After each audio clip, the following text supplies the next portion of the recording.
الحاقة ما الحاقة وما أدراك ما الحاقة كذبت ثمود وعاد بالقارعة فأما ثمود فأهلكوا بالطاغية وأما عاد فأهلكوا بريح صرصر عاتية سخرها عليهم 7 ليال و8 أيام حسوما فترى القوم فيها صرعا كأنهم أعجاز نخل خاوية فهل ترى لهم من باقية وجاء فرعون ومن قبله والمؤتفكات بالخاطئة فعصوا رسول ربهم فأخذهم أخذة رابية إنا لما طغى الماء حملناكم في الجارية لنجعلها لكم تذكرة وتعيها أذن واعية فإذا نفخ في الصور نفخة واحدة وحملت الأرض والجبال فدكتا دكة واحدة فيومئذ وقعت الواقعة وانشقت السماء فهي يومئذ واهية والملك على أرجائها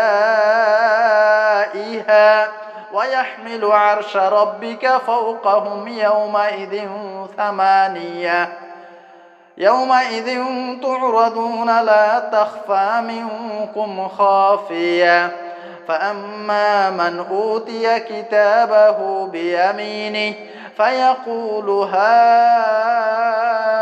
اقرءوا كتابيه إني ظننت أني ملاق حسابيه فهو في عيشة راضية في جنة عالية قطوفها دانية كلوا واشربوا هنيئا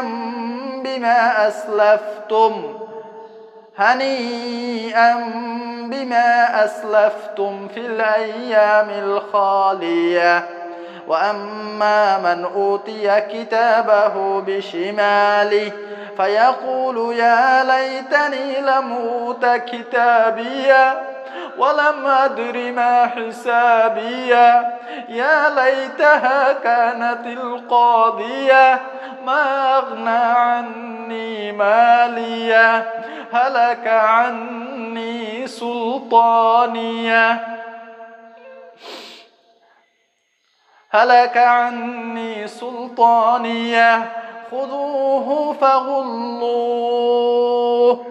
خذوه فغلوه ثم الجحيم صلوه ثم في سلسلة ذرعها 70 ذراعا فاسلكوه إنه كان لا يؤمن بالله العظيم ولا يحض على طعام المسكين فليس له اليوم هاهنا حميم ولا طعام إلا من غسلين لا يأكله إلا الخاطئون فلا أقسم بما تبصرون وما لا تبصرون إنه لقول رسول كريم وما هو بقول شاعر قليلا ما تؤمنون ولا بقول كاهن قليلا ما تذكرون تنزيل من رب العالمين ولو تقول علينا بعض الأقاويل لأخذنا منه باليمين ثم لقطعنا منه الوتين فما منكم من أحد عنه حاجزين وإنه لتذكرة للمتقين وإنا لنعلم أن منكم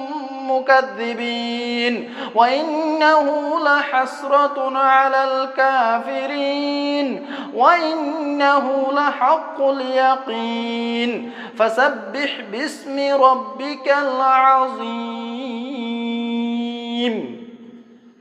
الله أكبر.